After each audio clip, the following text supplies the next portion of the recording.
Hi చిన్నారులు, రండి కూర్చోండి. ఈరోజు మీకు ఇంకో కథ చెప్తాను. రోజు కరెక్ట్ టైంకు రండి, శ్రద్ధగా వినండి, ఓకేనా? ఇప్పుడైతే ఒక కథ చెప్తాను వినండి. అనగనగా ఒక ఊర్లో ఒక కుటుంబం. ఆ కుటుంబంలో 2 పిల్లలు, తల్లి తండ్రి ఉంటారు. అయితే ఆ కుటుంబ యజమాని తాగుడుకు బానిస అవుతాడు. తాగడం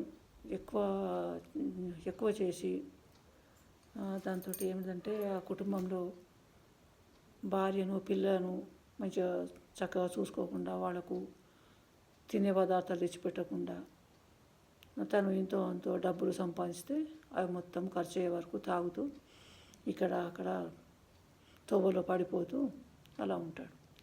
అతను భార్య చాలా కష్టపడి ఇంట్లోకి కావాల్సిన పని చేసి కావాల్సిన సరుకులు తెచ్చి పిల్లకు వండి పెడుతూ, తన భర్తకు వండి పెడుతూ ఉంటుంది. అయితే భర్తకు ఆ భార్య ఎన్నో విధాలుగా చెప్తుంది. వద్దు, నువ్వు ఇలాంటి పని చేస్తే మన పిల్లలు ఖరాబ్ అయిపోతారు, పిల్లల ముందర నువ్వు తాగకూడదు, తాగుడుతోటి మన కుటుంబం అంతా ఖరాబ్ అయిపోతున్నది, కుటుంబంలో చాలా ఇబ్బందులు వచ్చేస్తున్నవి, నేను కూడా ఎక్కువ కష్టపడలేకపోతున్నా, నువ్వు తాగుడు మానేయాలి అని చెప్తుంది భార్య. భార్య ఎన్ని మంచి మాటలు చెప్పినా ఆ భర్త ఏం పట్టించుకోడు. తను తాగుడుకు బానిస అయిపోయాడు. రోజు ఇంట్లో వస్తువులు తీసుకుపోయి తాగడము, అప్పులు చేసి తాగడము అలా చేస్తుంటాడు. అలా తాగగా కొన్ని రోజులకు అతనికి చాలా అనారోగ్యం వచ్చేస్తుంది. ఆరోగ్యం పూర్తిగా చెడిపోతుంది. పూర్తిగా చెడిపోయేసరికి మంచం మీద పండుకుంటే మంచం నుంచి లేవలేని స్థితికి వస్తాడు. వచ్చేసరికి భార్య ఎన్నో దిక్కుల అప్పులు తెచ్చి ఆయన ఆరోగ్యం గురించి వైద్యులకు, హాస్పిటల్కు పెట్టేస్తుంది.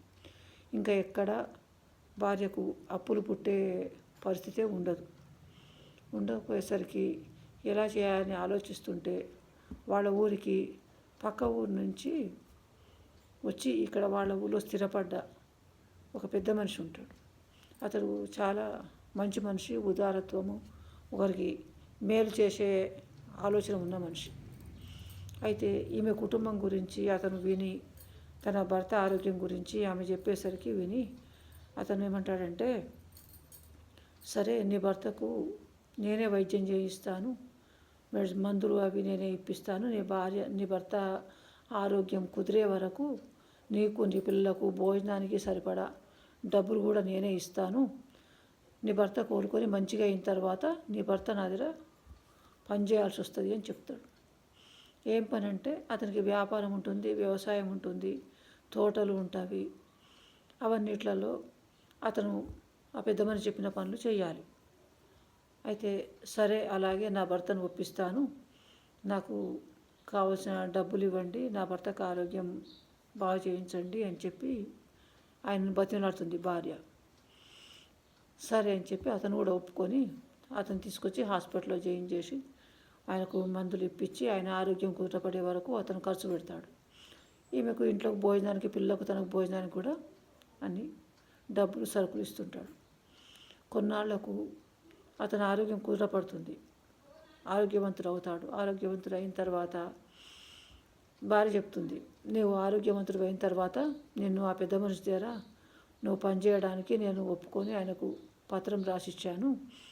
ఆయన నా మీద నమ్మకం లేక నువ్వు నా మాట వినవని తెలిసి పత్రం కూడా రాయించుకున్నాడు ఆయన. దాని గురించి నువ్వు తప్పనిసరి ఇప్పుడు నువ్వు ఆయన దగ్గర పని చేయాల్సి వస్తుంది, లేకపోతే మన కుటుంబానికి చాలా కష్టమవుతుంది. అతను ఖర్చు పెట్టిన డబ్బులు ఇవ్వాలంటే మనం ఇవ్వలేము. చాలా ఖర్చు పెట్టి నీ గురించి ఆయన బాగా చేయించు, చాలా మంచి మనిషి ఆయన మోసం చేయకూడదు మనము, అందుకోసమని నువ్వు తప్పనిసరి అతని దగ్గర పని చేయాల్సి వస్తుంది అంటుంది భర్తతోటి. అతను తాగుడు తక్కువ ఆరోగ్యం కుదిరిన తర్వాత తన తప్పు తను తెలుసుకొని తెలివితో మసులుకుంటాడు.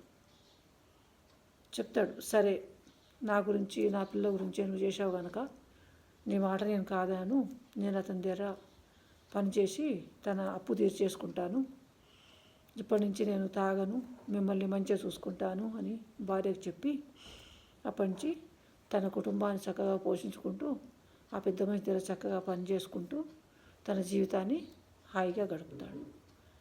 అంటే ఈ కథలో నీతి ఏమిటంటే, ఒక మగ మనిషి చెడలవాట్లతోటి తప్పుతో పట్టిన కుటుంబంలో ఉన్న ఆడవాళ్ళు కూడా వాళ్ళని చక్కగా చూసుకుంటూ మంచి మాటలతోటి చక్కటి దారిలో పెట్టి ఒక తన కుటుంబాన్ని తను సక్రమైన మార్గంలో నడిపిస్తూ పిల్లను భర్తను సక్రమమైన మార్గంలో పెడుతూ కుటుంబాన్ని చక్కగా నడిపించుకునే శక్తి ఆడవాళ్ళకు మాత్రమే ఉంటుంది. మగవాళ్ళు ఎక్కడో ఫ్లిప్ అవుతూనే ఉంటారు, కానీ ఆడవాళ్ళే చక్కగా కుటుంబాన్ని సంసారాన్ని చక్కబరుచుకునే అవసరం ఉంటుంది. అయితే మగవాళ్ళు కూడా భార్య కోసమైనా పిల్లల కోసమైనా భార్య మాట కానీ తల్లిని మాట కానీ విని సక్రమమైన మార్గంలో నడిస్తే తన ఆరోగ్యము, తన పిల్లలు, తన భార్య, తన కుటుంబము అన్నీ మంచిగా ఉంటాయి. అయితే ఇదేమిటంటే, ఈ కథలోని నీతి ఏమిటంటే, ప్రతి మనిషి కూడా క్రమశిక్షణతోటి దురలవాట్ల దగ్గరికి పోకుండా భార్య పిల్లను సక్రమంగా చూసుకోవాలి.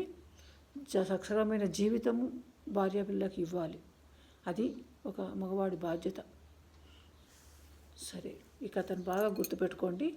జీవితంలో ఎవరికైనా ఉపయోగపడుతుంది ఈ విషయం. ఈ కథను మీరు ఎవరికైనా చెప్తే వాళ్ళు కూడా అర్థం చేసుకొని బాగుపడితే సంతోషపడదాం. ఓకే, మీరు నా స్టోరీస్ని తప్పకుండా సబ్స్క్రైబ్ చేయండి, లైక్ చేయండి, షేర్ చేయండి. ఓకే.